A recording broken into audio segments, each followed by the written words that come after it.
আপনারা দেখতে পাচ্ছেন এখানে আমি চলে এসেছি একটি জমিতে, যেখানে দেখতে পাচ্ছেন অনেকগুলি গরু রয়েছে। যে গরুগুলো কিন্তু আপনারা চাইছেন যে এই কুরবানিতে মানে বিক্রি করা হবে। তো বিক্রি করবে কি করবে না তাকে আমরা জিজ্ঞেস করব, যিনি যার গরু অর্থাৎ যিনি গরুর মালিক।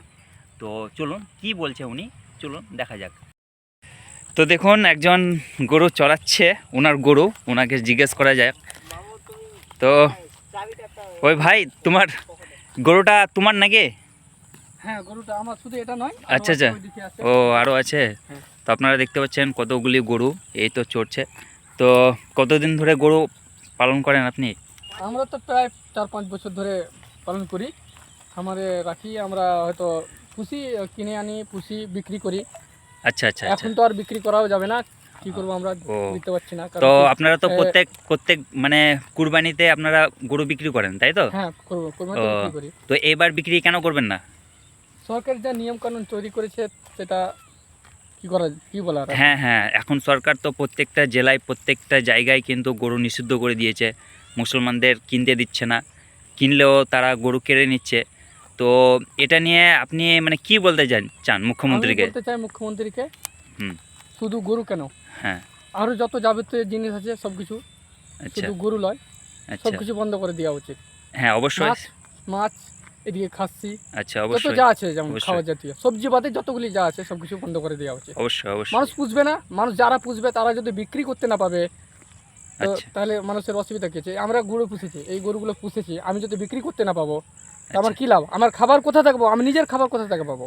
ঠিক ঠিক একদম আমি যে নিজে খাবো মালটা, এই গরুটা বিক্রি করবো আমি, ঠিক তো খাবার কোথা থেকে পাবো? ঠিক ঠিক। ঠিক আছে, আমি এই গরুগুলো কি করবো? ছেড়ে দেবো, নাহলে নমান্যতে রেখে আসবো। আচ্ছা। শুভেন্দু অধিকারী যা করবে করবে। তো গাইজ আপনারা দেখতে পাচ্ছেন ইনার গরু রয়েছে মোটামুটি 10-12টা। আপনারা এদিকে দেখতে পাচ্ছেন সবগুলি কিন্তু চড়ছে, ঘাস চড়াচ্ছে। ইনার উদ্দেশ্য ছিল ইনি প্রত্যেক কুরবানিতে গরু বিক্রি করেন, আর সেই টাকার মাধ্যমে নিজের সংসার চালায়, নিজে পড়াশোনা করে এবং পরিবারকে চালায় এবং আরও অন্যান্য কাজ করে। কিন্তু এইবার এই 2026-এর আপকামিং যে ঈদ আসছে, সে ঈদে কিন্তু ইনি নিজের গরু বিক্রি করতে পারছেন না। এই কারণে যে কমিউনাল একটি রাইট চলছে, যেখানে বলা হচ্ছে যে বধ হত্যা করা একদম নিষিদ্ধ। তো এটা নিয়ে তিনি এখন চিন্তিত, তিনি নয়, অনেক হিন্দু পরিবার, হিন্দু মানুষ চিন্তিত রয়েছেন যে গরু নিয়ে কী করবেন, কোথায় নিয়ে যাবেন।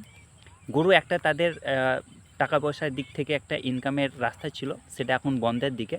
তো আমি চাইব এই বিজেপি সরকার, যিনি আমাদের মুখ্যমন্ত্রী হয়েছেন মাননীয় শুভেন্দু অধিকারী, তিনি যেন বিষয়টি নিয়ে ভাবেন যে গরু যদি কেনা বেচা বন্ধ হয়ে যায়, তাহলে গরিব মানুষ এবং যারা গরু বিপুল পরিমাণে পালন করে তারা কি করবে, কোথায় যাবে, তাদের যে ইনকামের একটা সোর্স ছিল সেটা বন্ধ হয়ে গেলে তারা কি করবে, কোথা থেকে পারবে? আমরা কি কোথায় থাকবো, হ্যাঁ, কি করবো আমরা?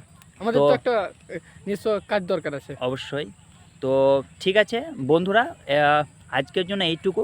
আপনারা কমেন্টসে অবশ্যই জানান যে ইনি এই ভাই যিনি গরু প্রত্যেক বছর বিক্রি করেন এবং একটা ইনকাম আসে, তার ইনকাম তো এবার বন্ধ। তো ইনার জন্য আপনারা সাজেস্ট করুন যে কি করলে ভালো হয়, কোন নিয়মটি, কোন কাজটি বেটার হবে ইনার জন্য। আজকের জন্য এইটুকু। আপনারা সবাই ভালো থাকুন, সুস্থ থাকুন। আবার দেখা হবে নতুন এক ভিডিওতে, নতুন এক টপিকে। ততক্ষণে গুড বাই।